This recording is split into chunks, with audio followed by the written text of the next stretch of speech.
muchas gracias por acompañarnos. El día de hoy tuvimos la presencia de la conferencia de prensa de todo el elenco de Winnie the Pooh, Miel y Sangre, que está a punto de estrenarse el próximo 26 de enero y no se la pueden perder. Aquí les vamos a traer todos los detalles de esta gran conferencia y próximamente también nos vemos en el comprar Bejarano. Muchas gracias, no se despeguen de sitios. Gracias, adiós.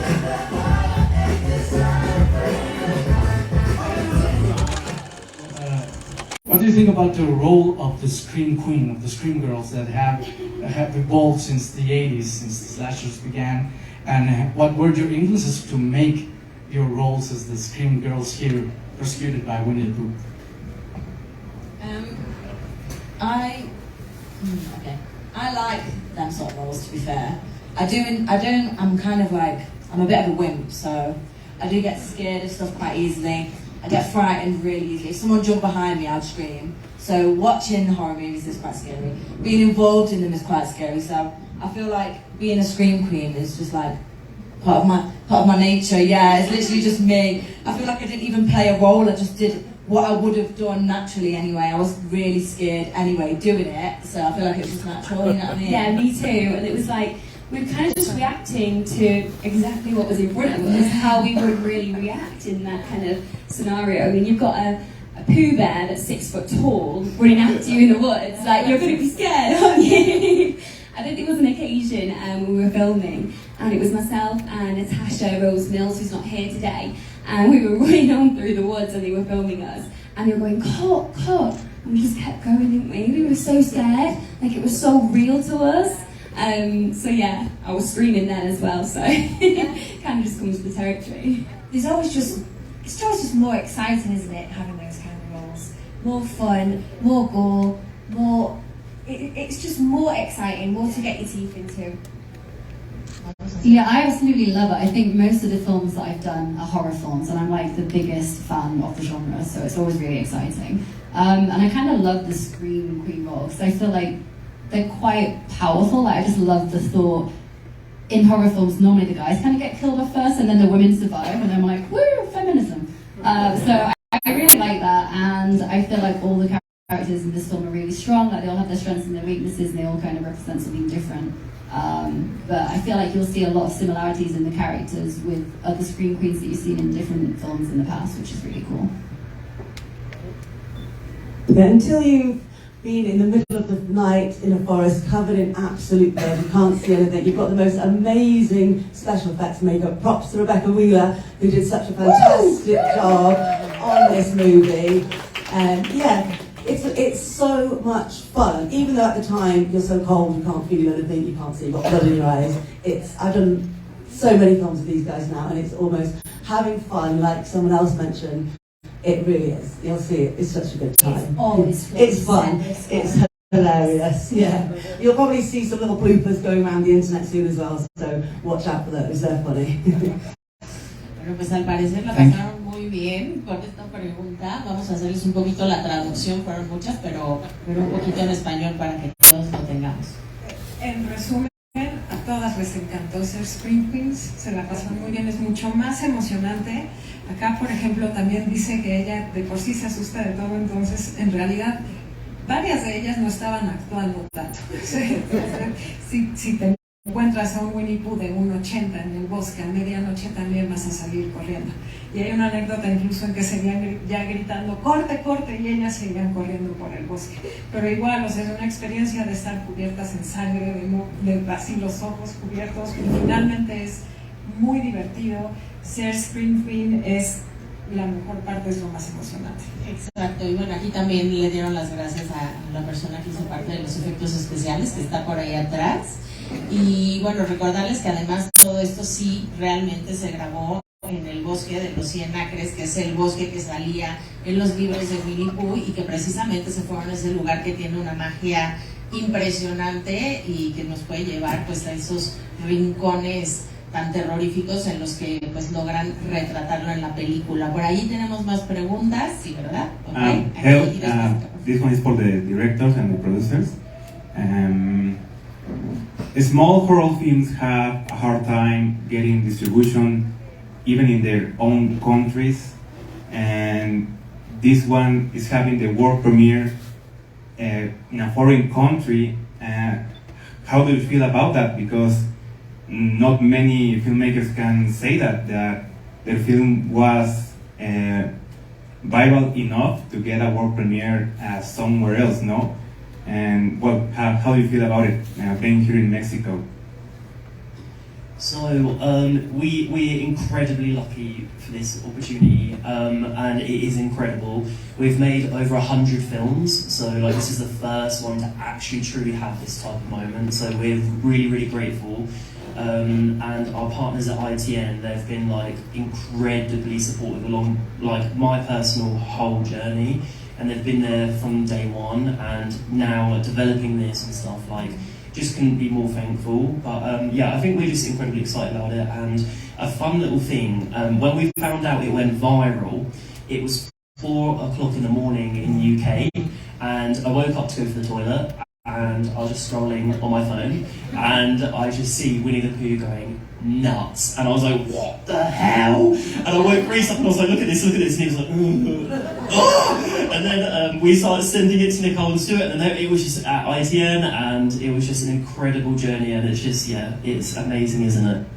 Yeah, and then like, as soon as it started to go viral, we had so many like interview requests coming in, like, yeah, I had quite a few. No one else was like, could believe it either. We had like a group chat with all of us, and everyone's just spamming links from like Variety and like all these big news companies, and it's just absolutely blown up. And I'm sure all you guys have had your inbox just littered with messages now as well.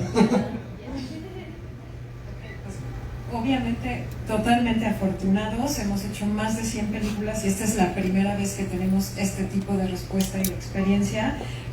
Nuestros socios ITM nos han dado todo el apoyo desde el día 1 y además estamos muy agradecidos. Una pequeña anécdota de cuando se enteraron que se había vuelto viral, Scott se había parado al baño a las 4 de la mañana y agarró el teléfono y empezó a ver que ya había explotado todo. Y fue a despertar a Reese a esa hora, así de, Reese, ¿qué pasó? Y te le enseña, se volvió loco, grito de emoción. Y ha sido además increíble la respuesta, han tenido miles de solicitudes de entrevistas en su group chat de WhatsApp, bueno, de Variety, son 200 links y todos tienen el inbox a reventar con solicitudes. Gracias. Tenemos más preguntas. Algo que es súper importante en las películas de terror también es la música, ¿no? O sea, no se ven igual si no tenemos esa música que nos va introduciendo a cada una de las escenas. Así que yo quisiera preguntarte a ti acerca de la música. What about the music? Tell us about some characteristics and things that I know that you do for this special movie. Well, a composer comes on to the film like near the end. They've already finished shooting. They're all the best of friends. So first I just want to say, this group of people who all work together and have worked together many times, they've welcomed me into their family and I love them. We love you. There's a saying here, so if you guys come to LA, mi cama es su cama. Oh, mi casa, lo siento. Oh, cama. Es muy generosa, ¿sí? I think I said that. Lo siento. That's my wife. Lo siento. The music. So when I first joined to write the music, I remembered an article that I had read about somebody who put a violin inside of a beehive. And I reached out to that person and he said, oh yeah, I forgot that I did that. Do you want to use it? So we used what I call the beehive-a-lin on the soundtrack, and it really sounds different, doesn't it, Reese? It sounds like bees buzzing or something. Yeah, it's so unique. Yeah. It's a really good idea. Thank you. Yeah. And I'll just say that nobody ever said no. Everybody always said, let's hear it. And I love that energy in a movie, which is why I want to have fun. Okay, antes que nada, bueno, el compositor siempre llega al final de la producción y en este caso ya todos eran amigos, todos se amaban, pero me dieron la bienvenida con brazos abiertos y bueno, Andrew ya los invitó todos a su cama y a su casa. Y Sobre la música en especial, se acordó de que en algún momento leyó un artículo sobre una persona que metió un violín en un panal de abejas. Entonces contactó a esta persona y ya hasta se le había olvidado lo que había hecho. Así, ¿sí lo quieres? Entonces fue a ver a la persona, recuperó. Sacaron el violín después de 2 años de estar en el panal, estaba lleno de miel y tiene un sonido muy particular que incluso suena al zumbido de las abejas. O sea, ya lo verán. Y otra cosa muy padre de este equipo es que a todo le dijeron que sí. Esa era la energía de la película. Nunca hubo un, bueno, no, sí, vamos a oír. A ver, tenemos otra pregunta por aquí en medio. Welcome to Mexico, and mi casa es su casa. I want to know if any one of us can share with us some blooper during the film.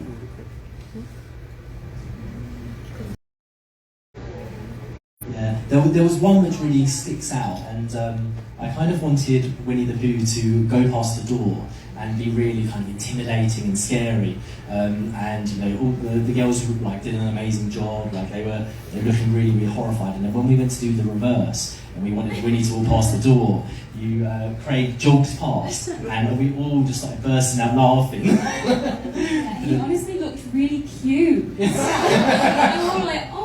I was like, that's not what I wanted. And then we had to kind of slow it down, didn't we? And then it turned out well. And another one was you fell over. Oh, I was just going to say, there was one. Is this on? Yes. It was like 3 a.m. in the morning, and it was coming towards the end of a filming day, and it was myself, Maria, and Natasha Mills. And we were kind of walking down this hill, and I don't know what happened, but somehow we all just stacked it and like fell over, but we just toppled like dominoes. But we couldn't stop laughing, like we just had the longest day, we were having so much fun, but I've seen the footage and it looks hilarious. You all did it in slow-mo, didn't you? You were kind of like slowly falling, and everyone was just watching. One went down, and the next, and the next. I like to think we spelled it out. Hay dos en particular que les van a compartir. Uno es primero cuando aparece Winnie Pooh en la puerta y tenía que ser súper aterrador. Entonces lo hicieron 2 veces. Primero pasa y todas gritaron de miedo, y luego pasa otra vez en sentido contrario y se atacan de la risa. Sí, porque que volver a grabar. Y la otra anécdota es, ya eran las 3 de la mañana, estaban terminando el día de grabación, iban ellas 3 corriendo por una pequeña colina y se cayeron como dominos, así, hasta en cámara lenta. Thank you. ¿Tenemos más preguntas? Acá, de este lado. Nos quedan 5 preguntas más o menos. Acá tenemos una. Por acá hay preguntas. Acuérdense que de cualquier manera pueden regresar a las 5:30 al Red Carpet, porque ahí también pueden sacar más información. A ver, por allá. Bienvenidos a México. Y mi pregunta sería para el director. De los personajes de Winnie Pooh que van a aparecer, aparte de Pooh y Piglet, ¿por qué Tigre no va a aparecer si se supone que él es un tigre y es un depredador? ¿Por qué no aparece? Right, so in addition to Winnie and Piglet, aren't we seeing other characters like Tigger, who's a tiger and he's a predator? So we're not allowed to use Tigger yet. So in the 1926 book, which is all we're allowed to draw inspiration from, the only characters in that were the more kind of, it was like Winnie the Pooh, Piglet, Owl, Roo, Eel. We didn't want to have too many in one film, just because it would be like a boy band, just all going to kill a group of people. So you can imagine like 6 people. So we thought we'd keep it a bit more contained. However, soon Tigger will be in the public domain, and then he will be featuring in the film. And in the sequel, giving you a little like taster, do expect other characters to be making an appearance? Para empezar, Tigger todavía no es del dominio público. Entonces, en la versión de 1926 salen Winnie, Piglet, el búho, Igor, y me parece que el canguro. Entonces, si los metían a todos, iban a ser como 9 asesinos, se iba a acabar muy rápido la película. Entonces, ahora hay que esperar, número 1, a que Tigger sea parte del dominio público, que no falta mucho, y en la secuela van a ver a otros personajes, incluso un pequeño adelanto, van a ver personajes que no son exclusivamente de Winnie. En el multiuniverso de Winnie Pooh, para que se vea en la segunda parte. Oye, I want to ask Craig about the mask. How hard it was to act with that. How many hours did you need to put it on? Le estoy preguntando un poquito acerca de la máscara de Winnie, porque ahora que la vean se van a quedar impactados de verdad. Pues ¿cuánto tiempo la tenía que tener puesta y qué tan difícil fue? Yeah, I did have certain challenges with the mask. Sight, because sometimes I'll be running along, the mask would slip over my eyes. I'm totally blind. Hearing was a bit of a issue as well. I had to have someone relay instructions because very, very tight. Yeah, you basically had no senses. Yeah, basically no senses. Yeah, sight, sound, breathing, all shot. So yeah, there was a few barriers with that, but. And while you're doing that, you've sometimes got a knife. I don't know if sometimes it was real, and like people are angry Nikolai's throats. So yeah, it wasn't real. It wasn't real. I overcome one of the challenges with it slipping down over my eyes. I wore a hat underneath to build up a bit of a barrier, because then I knew it wasn't going to slip down. So that worked, but it made it twice as hot under there. Si nos cuentan un poquito esta anécdota en la que hay una escena en la que parece real porque como la máscara le queda grande y no ve muy bien, trae un cuchillo y está persiguiendo al pobre de Nicolás. Y bueno, uno de los retos principales es que la máscara, aparte de que era muy apretada, sí le corta todos los sentidos al mundo exterior, pero que se le resbalaba. Entonces terminaba tapándole los ojos, no veía nada. Y una de las soluciones que se le ocurrió fue ponerse un sombrero, un gorro abajo de la máscara, pero entonces ya hacía el doble de calor. Exacto, y dejaba de ver. Por ahí tenemos más preguntas. Por acá. Sí, me hacen el favor de acercarse al micrófono. Gracias. Hi again. So I was talking about earlier with some of the girls about how Winnie the Pooh is a worldwide icon, but it's also like very specific to the UK. And I was telling them about a little joke about, oh, maybe this Winnie the Pooh, maybe once it gets to the public domain, you can have him like do a crossover with a Killer Paddington, or it could also like this one's more for the cast because I feel it's really fun. Like next time, take like a vacation or a holiday to Disney World. Is it gonna be weird looking at the Winnie the Pooh characters for you guys now? I mean, I see Winnie the Pooh stuff everywhere, and I feel like I just have to have a picture and everything. Does anyone else do that? When I see Winnie the Pooh things everywhere in the UK, and I've never really noticed it before, but it stands out all of a sudden. But no, it's still a cute fluffy bear, and this is quite different. I don't really associate the two, but yeah, everything I see I'm like, little picture. How about you? Yeah, same here. So I see them completely different to each other. Obviously you've got the cute cuddly one, which is like my childhood, many people's childhood. And then we have the really big scary one in this film. So they are completely different. But yeah, they're both great in their own right, really. Yeah. I've got a 3-year-old little girl, and obviously she's not going to watch the film, but she has seen the trailer, reluctantly, and she recognises the two differences. Like, she's got good Winnie Pooh and bad Winnie Pooh. She knows like the differences. She likes both of them, which is strange. And she enjoys watching the trailer. Obviously she won't watch the movie, but yeah, they're completely different. Everyone sends me Winnie the Pooh stuff all the time now, regardless.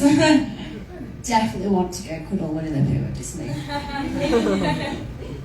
I recently went to my childhood home and I was like tidying out like my childhood bedroom, and I found all of these Winnie the Pooh toys, and for me I do associate the two, and they kind of freaked me out. And I was like, when I was younger I thought they were really cute, and this time I was looking at them like, maybe I can just put these at the back of my wardrobe, like we don't need to look at those again. Yeah, I had a little bit of PTSD, and I've got a feeling like if I went to Disneyland and I saw Pooh and he waved at me, I think I'd probably cry and run away. But that's just me. So going into this film, I was just the idea of Winnie the Pooh being a serial killer was humorous to me. So I was going in with just that sort of thought. But after a few weeks of filming with these guys, I haven't been able to look at Pooh the same since. And I think that's a compliment, and also, yeah, just this Pooh is nothing like the one that we are familiar with, that's for sure. Well, after being up close and personal with this Winnie the Pooh and version of Piglet, and having what they did to me, which you'll see in the film, I can never look at them the same again. And to be honest, I just look at Winnie the Pooh as a killer now. The fluffy one, he's long gone. But yeah, like I said, when I told everyone that I was in the movie, and he said it's Winnie the Pooh, and it's not a comedy, it's a horror, they just can't get their head around it, so I think, yeah, it's going to be good. Pues rápidamente. Rápidamente, en resumen, Winnie está en todos lados, o sea, lo van a ver sí o sí, pero claramente siguen siendo dos Winnies muy diferentes, uno que es bonito y adorable y el otro es el asesino tremendo, pero sigue siendo Winnie the Pooh, son dos diferentes. Por acá tiene una hija de 3 años chiquita que ya vio el tráiler y logró identificar, tiene a Winnie malo y a Winnie bueno, le gustan los dos por algún motivo, ya vio el tráiler, no va a ver la película. Luego más allá, todos los juguetes de Winnie Pooh se fueron al closet, así ya no los puedo ver igual. Daniel, por ejemplo, dice, no, ya después de tener tanto a Winnie como a Piglet cerca y después de lo que me hicieron, que verán en la película, ya no los puedo ver igual nunca, jamás.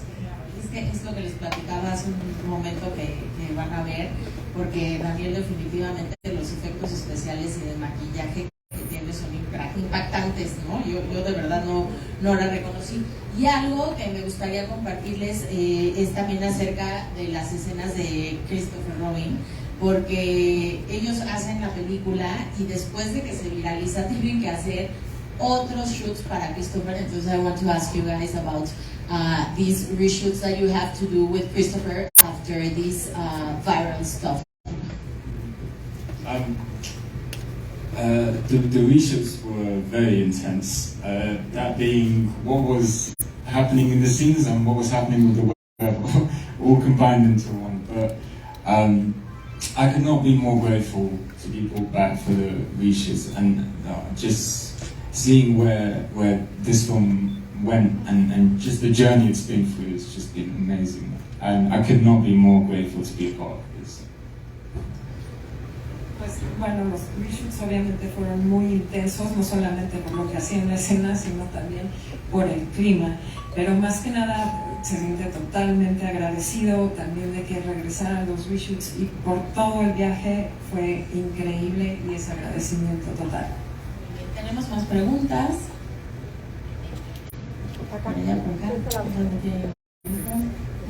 Hola, de parte de Cine Casa. Quería preguntar por qué a Winnie the Pooh le dio por matar, porque bueno, hay otras películas que tratan sobre que los juguetes fueron abandonados o el personaje que era su dueño pues crece, los deja, los da a un lado, los dona o X razón pasa y ya no van a entrar en el mismo camino. Pero ¿por qué Winnie the Pooh decidió asesinar? She wants to know why Winnie the Pooh starts to be a serial killer.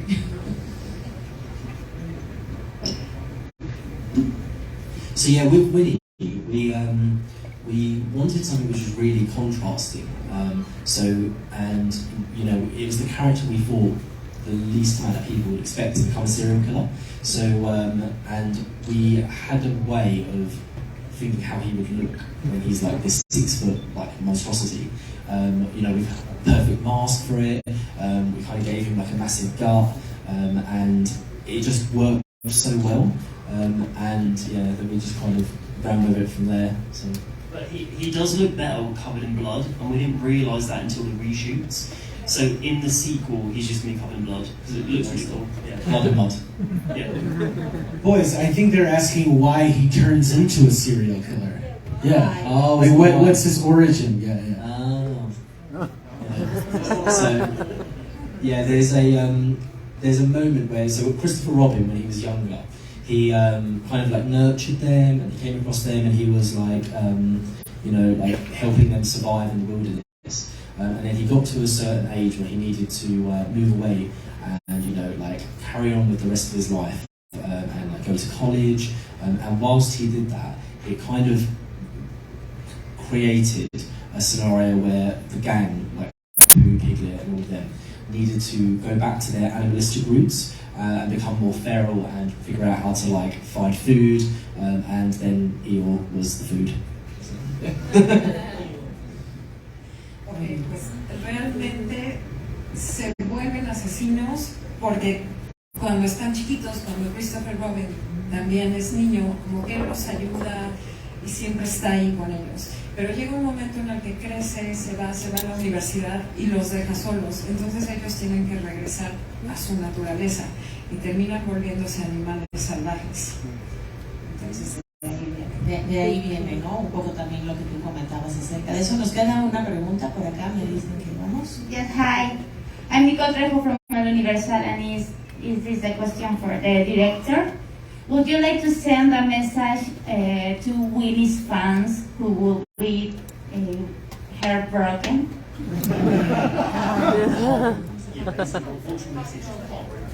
Oh, yeah. If you don't want to watch it, just don't watch it. Like, there's we've had a lot of that, and like online and like Instagram, I'm getting so much hate from people. They're like, how dare you do this? Like if a kid sees this, like the point of this film is no kid should see it. Like it's pretty brutal. So don't watch it if you're too young. It's for the people that have like you love Winnie when you're little, and then you grow up a little bit, and then you want to see something a bit different and more adult. So there's for them people like us. And it's a lot more unique than just having like a serial killer in a mask, slashing people up. Okay. Pues prácticamente si no la quieren ver, que no la vean, porque no es para todos. O sea, en línea he recibido muchísimo odio de cómo es posible, cómo te atreves a hacerle esto a Winnie Pooh. Bueno, es que no es para niños, además no es para los niños, y son cosas diferentes. A lo mejor hay gente que adoraba a Winnie Pooh de chiquitos, creció, le empiezan a gustar otras cosas, y ahora tenemos esta versión que es además totalmente distinta. Bueno, pues thank you for all the crew of Winnie Pooh, Miel y Sangre. Un aplauso.